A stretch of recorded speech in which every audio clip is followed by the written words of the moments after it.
Welcome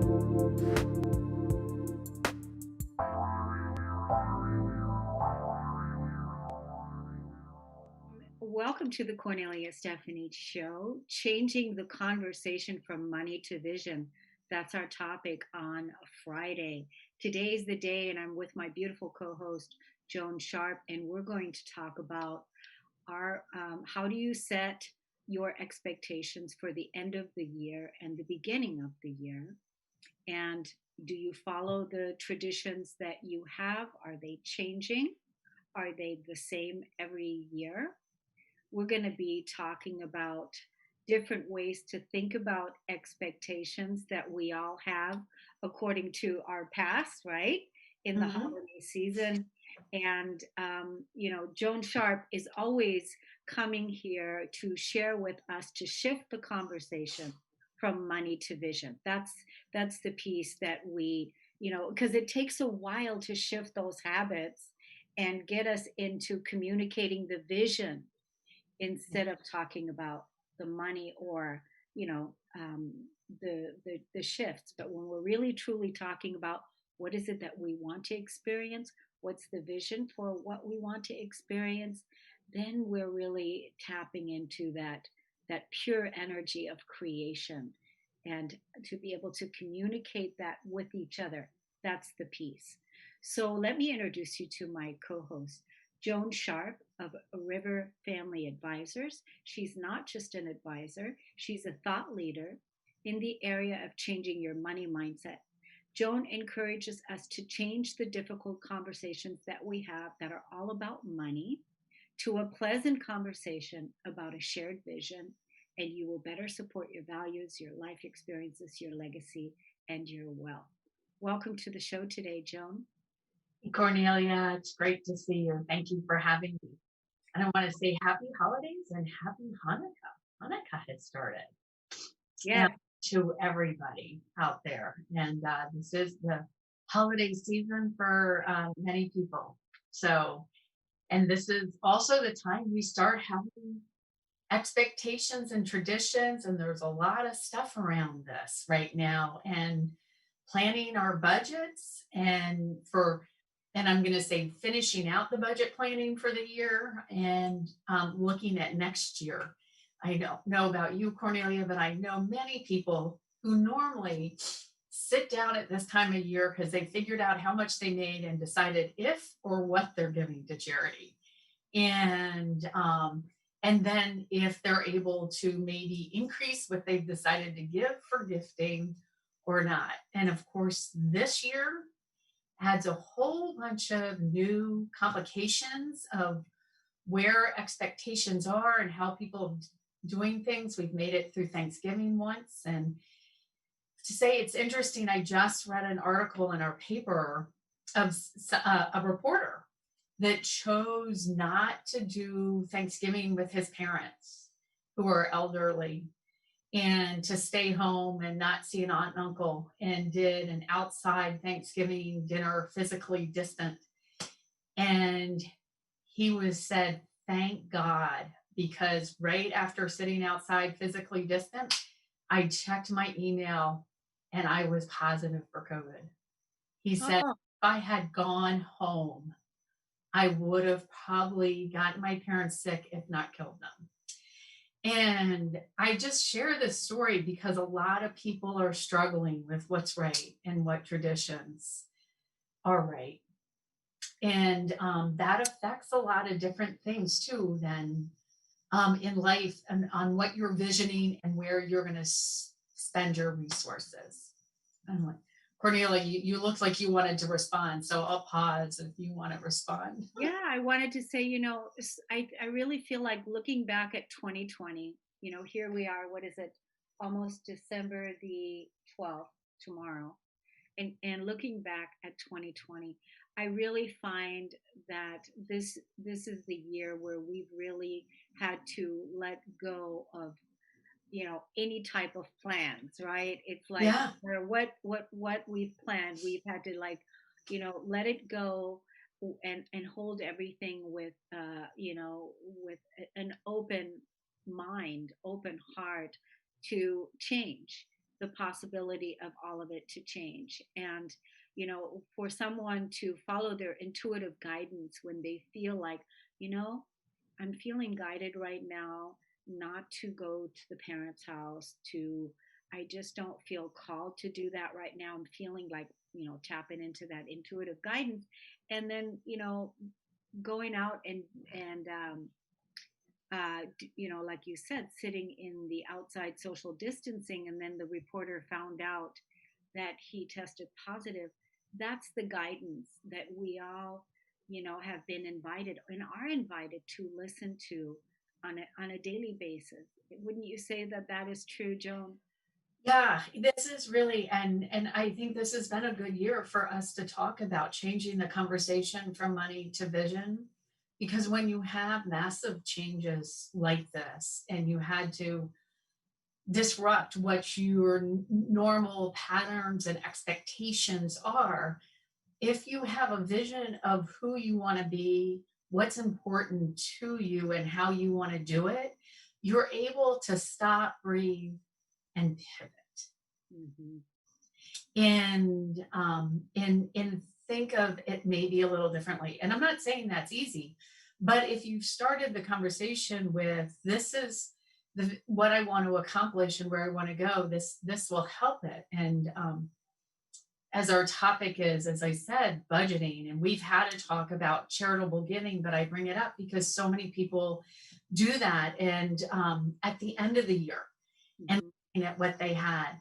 And I have to say, this year, I usually have an idea and know who I'm going to give to, what are my priorities. So when I'm asked, I can be very firm in saying, yes, that is an organization I support, or no, it's not, but I will put it on my list for next year because I am very interested in that. I actually took a deep breath and stopped this year because I wasn't sure where my vision, other than the boards I'm on, was going to be for my giving this year, and what I wanted to support with everything I saw going on and the lines of people who needed food.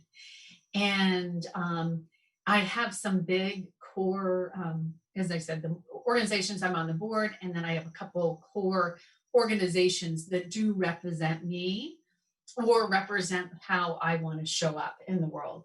And so I throw that out there. And then the gifting, some people now, because they're not going to see people, may not be gifting. So someone close to them, or because they're at home, they may be giving more gifts or more expensive gifts because they're not traveling. So now I find this is when people revisit that end of year budget, but at the same time, you're looking at next year's budget, right? And it's interesting because we know at this point right now that we're probably going to be the same until the summer, right? Most of us are going to be the same. You may do a little travel here and there now, but you will also probably spend a little more or however. But so you have an idea and planning. Most of the people I've worked with are kind of planning it to be the same budget they had walking into 2020 and maybe adjusting some stuff. It just depends. And I am going to throw something out there. If you expanded your house, increase your bills. I've talked to several people who have expanded houses and forgot to budget in the higher bills for the larger square feet. But as I say this, but don't start it with the money part. Start it with the vision.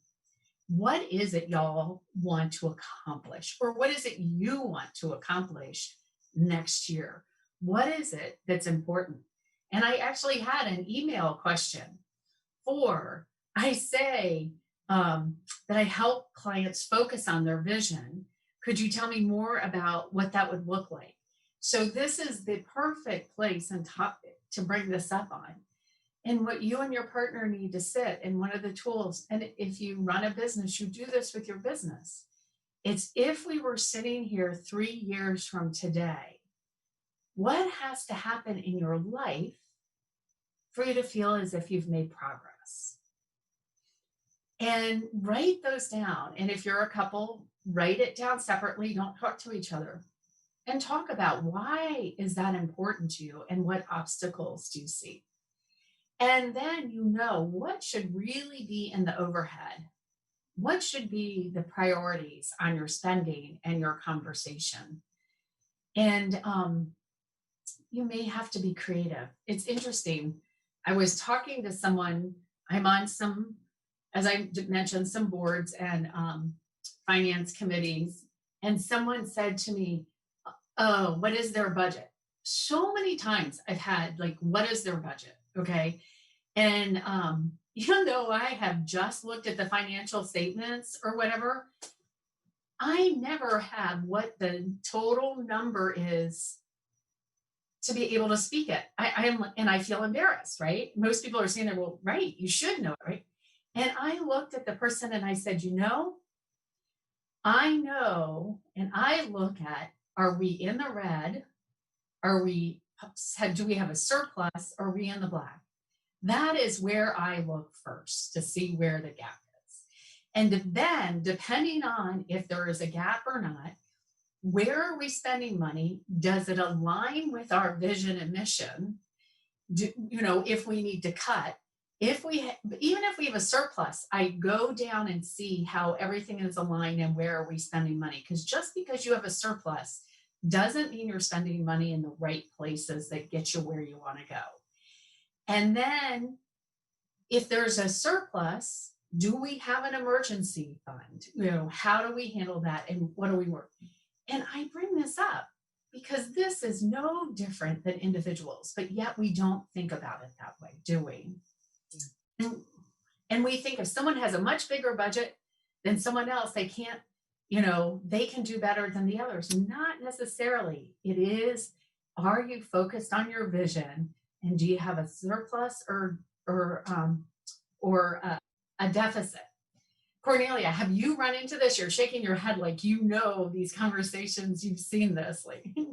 Well, I work with so many entrepreneurs, and everyone has been challenged this year with their finances and with their budget and unexpected things like person's house burned down, or someone got sick and the medical insurance wasn't up to date, and different things like that, where that shifted everything in their budgeting and reality. But I talk to entrepreneurs all the time that were definitely affected by 2020, and their business was affected by 2020. So having that budget, I thought when you were talking about the board you're on, when you were when they asked you what the bottom line was, I thought that I didn't think you were going to say that you were looking at the bottom line. I thought you were going to articulate their vision, because again, it's always bringing us back to what our vision is. What is our vision? What is it that we see for our business? And like you said, in 3 years from now, where are we going to be? And that's what you continuously remind us of to do, is align with our vision. And what does that look like? Get in touch with that often, and make sure that you can communicate that to the people that are in your life.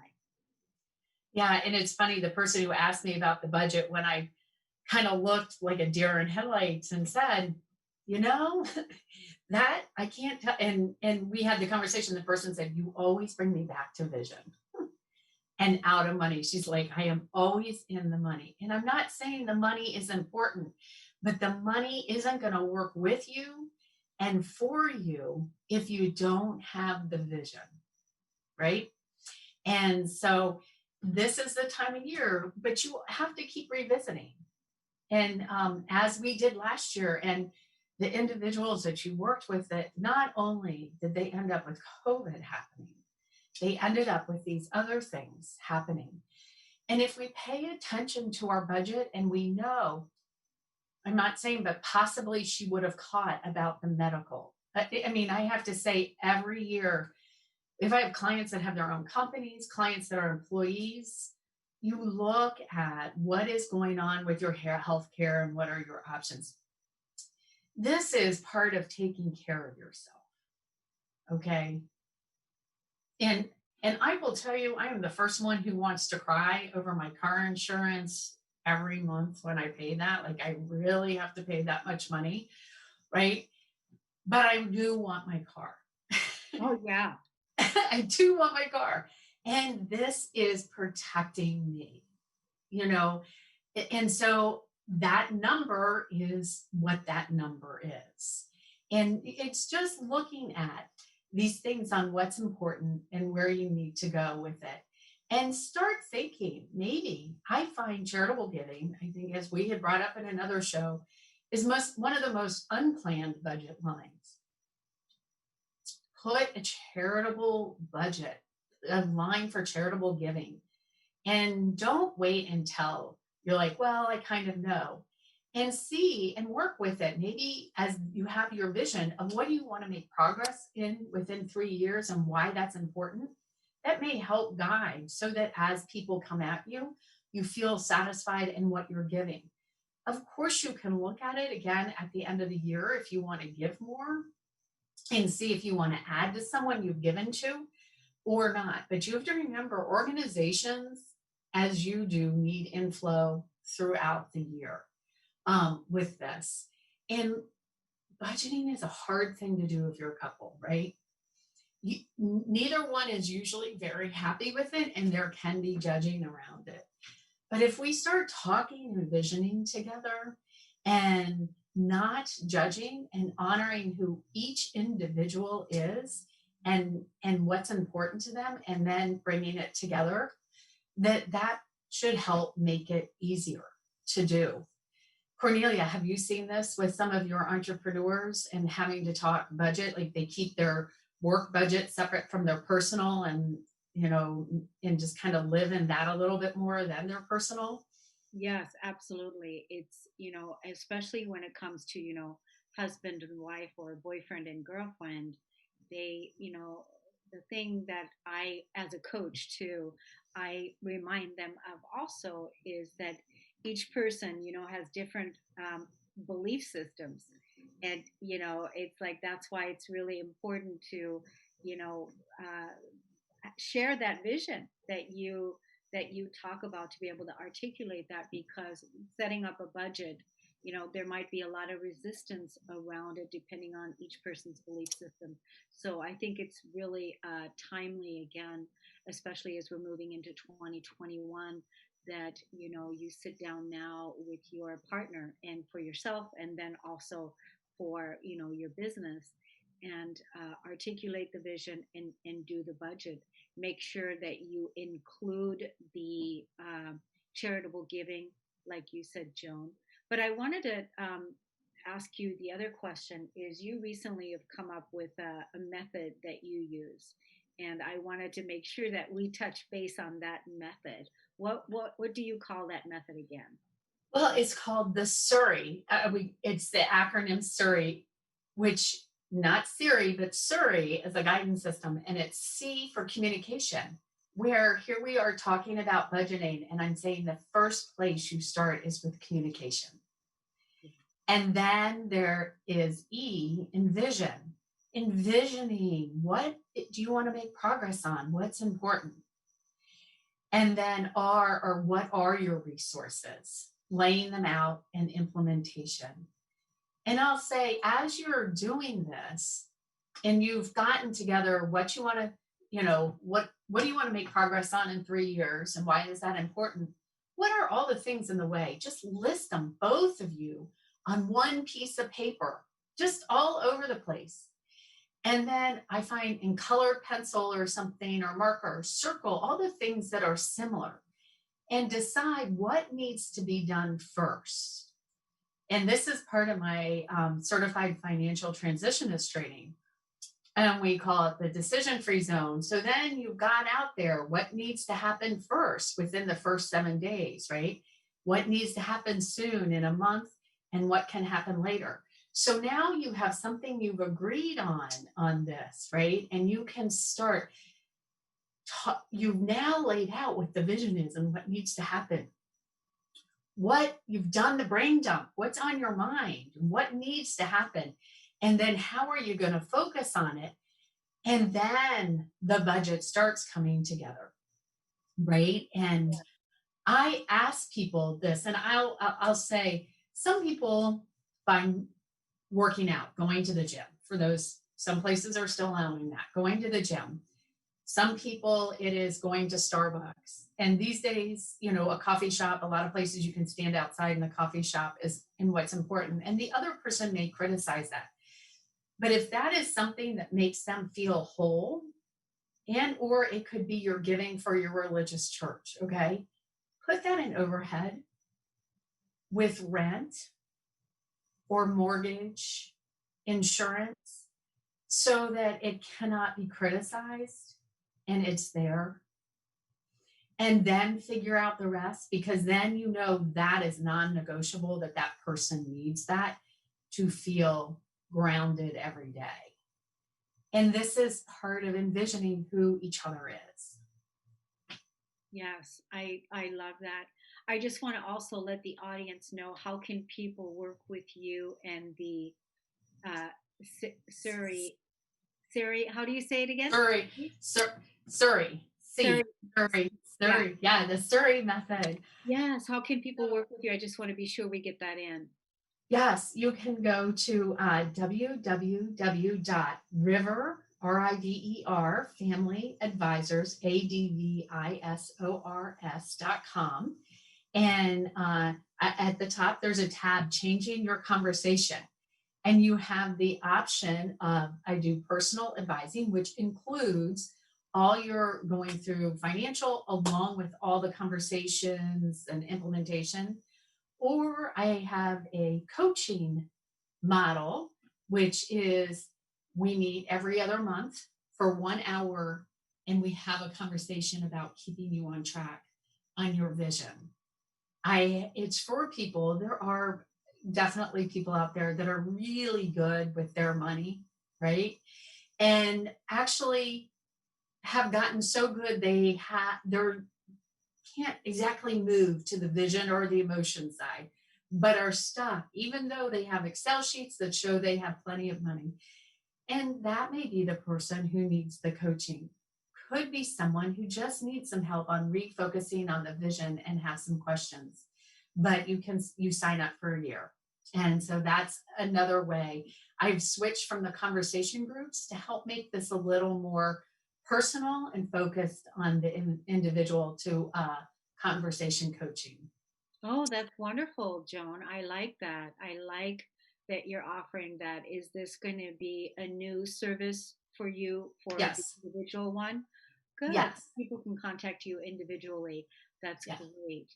Well, I think that we planted some good seeds today and sparked some good ideas for conversations as to communicating, articulating your vision, and right away to sit down and get into that budgeting and include that charitable giving into the budget, and have your budget set so that when you open 2021 and even close out the year, that you feel secure in your forward movement. And by all means, contact Joan River and set up an appointment with her and have a conversation about what that would look like if Yeah.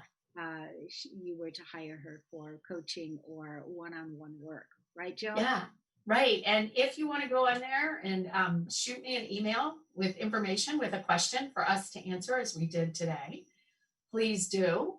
And or Joan at River Family Advisors, shoot us a question, and it can be anonymous or we can use your name. Wonderful. Well, thank you, Joan. Thank you, everybody, for listening and for tuning in today. Happy holidays, and we will see you all again in 2 weeks. Take good care. Take care. Bye.